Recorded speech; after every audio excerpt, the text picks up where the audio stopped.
دو کالے جو اژدہے تھے انہوں نے ڈس لیا، تو ان گناہوں کی وجہ سے ہمیں سزائیں بھی ملیں گی، ہمیں آگ میں بھی جلایا جائے گا۔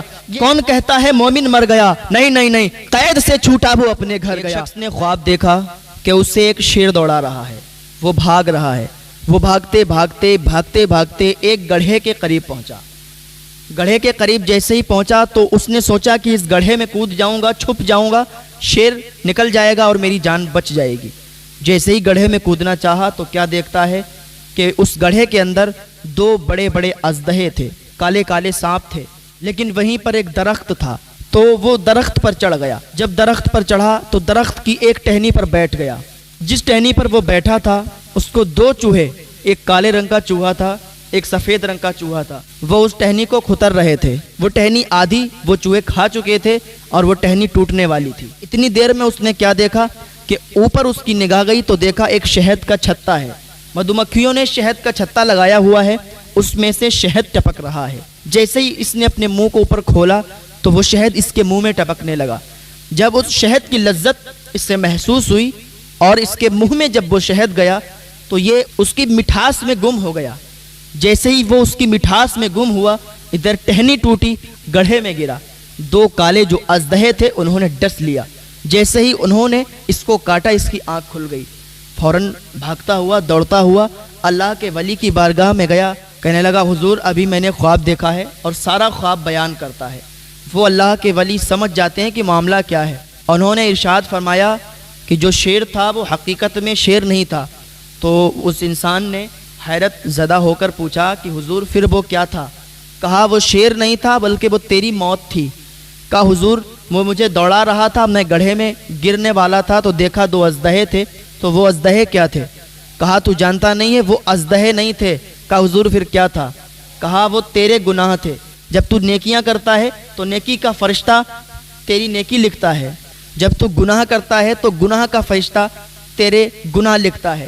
تو سمجھتا ہے کہ میں نے جو جھوٹ بول دیا وہ کوئی گناہ نہیں ہے، کسی کا حق مار لیا وہ کوئی گناہ نہیں ہے، کہیں سے چوری کر لیا وہ کوئی گناہ نہیں ہے، کسی سے مذاق سے بات کر لیا وہ گناہ نہیں ہے۔ جو اگر تو کسی سے مذاق میں بات بھی کرتا ہے اور اس میں اگر کچھ غلط الفاظ بھی بول دیتا ہے وہ بھی تیرے لیے گناہ ہے، وہ بھی تیرا درج ہوتا ہے، وہ بھی تیرا گناہ لکھا جاتا ہے۔ تو یہ تیرے وہی گناہ تھے جو اژدہوں کی شکل میں تھے۔ تو اس نے کہا حضور یہ مجھے سمجھ میں آ گیا، میں جھوٹ بھی بول دیا کرتا تھا اور گناہ بھی کرتا تھا، تو یہ تو مجھے سمجھ میں آ گیا کہ وہ جو کالے کالے اژدہے تھے وہ میرے گناہ تھے۔ اور کہا وہ جو گڑھا تھا وہ کیا تھا؟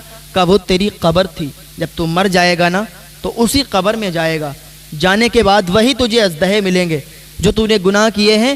انہی گناہوں کو اژدہوں کی شکل میں، بچھوؤں کی شکل میں، الگ الگ عجیب عجیب جانوروں کی شکل میں تو دیکھنے کو تجھے ملے گا۔ تو وہاں دیکھے گا وہ تجھے ڈسیں گے۔ اگر تو ایک گالی بھی دے دیتا ہے تو مولا کائنات حضرت علی کا قول ہے کہ جو کوئی ایک گالی بھی دیتا ہے تو اس کی قبر میں ایک بچھو پیدا کیا جاتا ہے۔ وہ بچھو اتنا بڑا ہوتا ہے کہ اگر اس انسان کو ایک ڈنک مار دینا تو وہ 70 گز نیچے دھس جائے، 70 گز نیچے چلا جائے۔ تو اتنے خطرناک بچھو ہوں گے، اتنے بڑے بڑے بچھو ہوں گے جو شخص گالیاں دیتے ہیں اور مذاق مذاق میں گالیاں دے دیتے ہیں، وہ بھی گناہ ان کے درج ہوتے ہیں، وہ بھی گناہ ان کے لکھے جاتے ہیں۔ وہ شخص کہنے لگا حضور میری سمجھ میں آ گیا، اب مجھے آپ یہ بتائیے جس ٹہنی پر میں بیٹھا تھا وہ ٹہنی کیا تھی؟ کہا وہ ٹہنی کوئی ٹہنی نہیں تھی، وہ تیری زندگی تھی۔ کہا حضور یہ تو سمجھ میں آ گیا، وہ ٹہنی میری زندگی تھی، لیکن جو دو چوہے تھے کالے اور سفید رنگ کے وہ کیا تھے؟ کہا وہ کالے اور سفید رنگ کے چوہے نہیں تھے بلکہ وہ رات اور دن تھے۔ رات جاتا ہے دن آتا ہے، دن جاتا ہے رات آتی ہے۔ اسی طریقے سے انسان کی زندگی کے دن کم ہوتے جاتے ہیں۔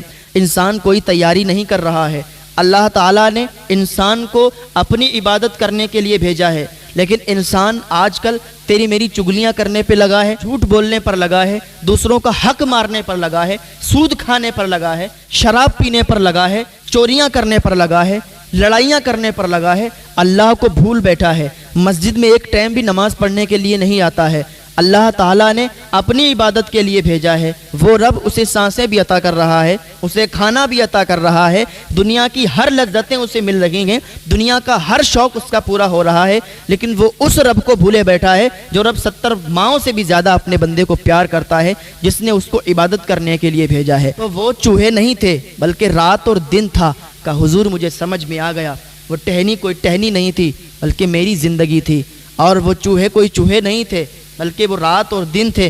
تو حضور مجھے یہ بتائیے کہ جو شہد ٹپک رہا تھا، جو میرے منہ میں آ رہا تھا، جس کی لذت میں محسوس کر رہا تھا، جس کی میں مٹھاس محسوس کر رہا تھا، جس کی مٹھاس میں اتنا گم ہو گیا تھا کہ میں شیر کو بھی بھول گیا، اژدہوں کو بھی بھول گیا، ٹہنی کو بھی بھول گیا، کالے کالے اور سفید چوہوں کو بھی بھول گیا، تو حضور وہ کیا تھا؟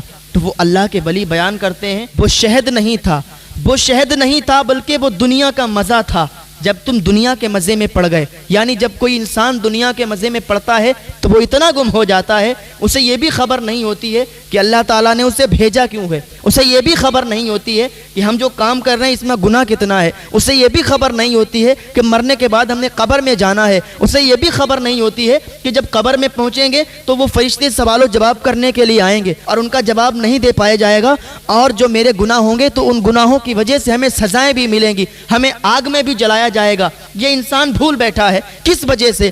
دنیا کے مزے میں، دنیا کے مزے میں پڑھ کے انسان ساری باتوں کو بھول گیا ہے۔ اگر انسان کو یہ پتہ چل جائے کہ اس کی موت آنی ہے، اسے مرنا ہے، اسے قبر میں جانا ہے، سوال و جواب کرنا ہے، تو انسان کبھی گناہ نہیں کرے گا، انسان اپنی مسجدوں کی طرف جائے گا، 5 ٹائم کی نمازیں پڑھے گا، 5 ٹائم نماز کے لیے مسجد میں آئے گا، اپنے اماموں کو کبھی پریشان نہیں کرے گا، اپنے اماموں کو دکھ نہیں پہنچائے گا، اپنے اماموں کو عزت کرے گا، اپنے علماء کی عزت کرے گا، علماء کے پاس بیٹھے گا، علماء سے مصافحہ کرے گا، علماء سے دعا سلام کرے گا۔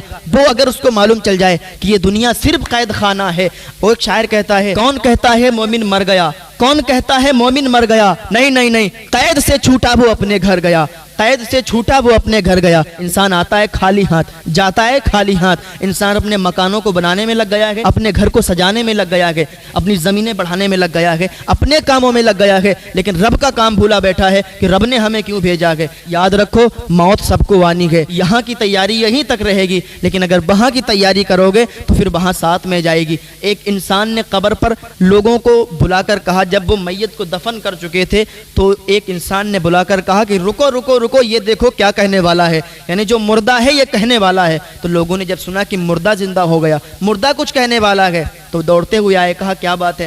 کہا سنو، یہ مردہ ہے، یہ بول نہیں سکتا ہے، یہ بول نہیں سکتا ہے، لیکن میں بولتا ہوں کہ اگر اس مردے کو زندہ اللہ تعالیٰ کر دے تو یہ مردہ کیا کرے گا؟ تو لوگوں نے کہا یہ مردہ اللہ کی عبادت کرے گا، اللہ تعالیٰ کی اتنی حمد و ثنا کرے گا کہ یہ دنیا کو بھول جائے گا۔ تو اس اللہ والے نے کہا سنو، یہی بات میں تم کو سمجھانے والا تھا، یعنی یہ مر چکا ہے، اب یہ واپس نہیں آنے والا، اب یہ زندہ نہیں ہونے والا، لیکن ابھی تم زندہ ہو، تم دنیا میں ہو، تم نیک کام کرو، جو تم نیک کام کرو گے تو اللہ تعالیٰ تمہارے نیک کاموں کو قبول فرمائے گا۔ اللہ تعالیٰ اگر تم ابھی بھی توبہ کر لو گے نا تو اللہ تعالیٰ تمہاری توبہ کو قبول فرمائے گا۔ اللہ تعالیٰ ایک آنسو سے بندے کو معاف فرما دیتا ہے، ایک توبہ سے معاف فرما دیتا ہے۔ اللہ تعالیٰ فرماتا ہے اے میرے بندے، تو نے گناہ کیے گئے لیکن اب تو توبہ کرنے کے لیے آ جا، اگر ایک بار تم اس سے توبہ مانگ لے گا، توبہ کر لے گا، ایک آنسو بھی بہا دے گا تو اللہ تعالیٰ فرماتا ہے میں اس کی توبہ قبول فرما لوں گا۔ کہاں ہو؟ کیا کر رہے ہو؟ اللہ تعالیٰ کی بارگاہ میں آؤ، اللہ تعالیٰ بہت معاف فرمانے والا ہے۔ 70 ماہوں سے زیادہ جو چاہتا ہے وہ اپنے بندوں کو ایک آنسو سے بھی معاف فرما دے گا۔ تو اللہ کی بارگاہ میں آئیں، سچے دل سے توبہ کریں اور اللہ والے ہو جائیں۔ تو میرے بھائیوں، اللہ تعالیٰ آپ سب کو توبہ کی توفیق عطا فرمائے، اللہ تعالیٰ آپ سب کو نیک عمل کرنے کی توفیق عطا فرمائے، اور اللہ تعالیٰ نے ان کی بھی توبہ قبول فرمائی تھی۔ حفظ و امان میں رکھے، پانی ملایا کرتے تھے، سود کھایا کرتے تھے، ایک جو بھی کام ہے پوری کی پوری خون بن گئی، برے کام ہیں جو غلط کام ہیں، سچی توبہ کی اللہ تعالیٰ نے چھوڑ دیں، ان کو وقت کا ولی بنا دیا۔ بارگاہ میں فضیل بن عیاض نے سچی توبہ کی تھی، بہت بڑے وقت کے ڈاکو تھے، لیکن ایک بار ان کا ایسا دل پگھلا کہ انہوں نے اللہ کی بارگاہ میں سچی توبہ کی، اللہ تعالیٰ نے انہیں اپنے وقت کا ولی بنا دیا۔ ہم اگر سچی توبہ کریں، اللہ تعالیٰ کی بارگاہ میں گڑ گڑائیں، اللہ تعالیٰ کی بارگاہ میں آنسو بہائیں، تو اللہ تعالیٰ ہمیں ایک آنسو سے معاف فرما دے گا۔ اللہ تعالیٰ کی بارگاہ میں دعا ہے اللہ تعالیٰ ہم سب کو توبہ کی توفیق عطا فرمائے، نیک عمل کرنے کی توفیق عطا فرمائے۔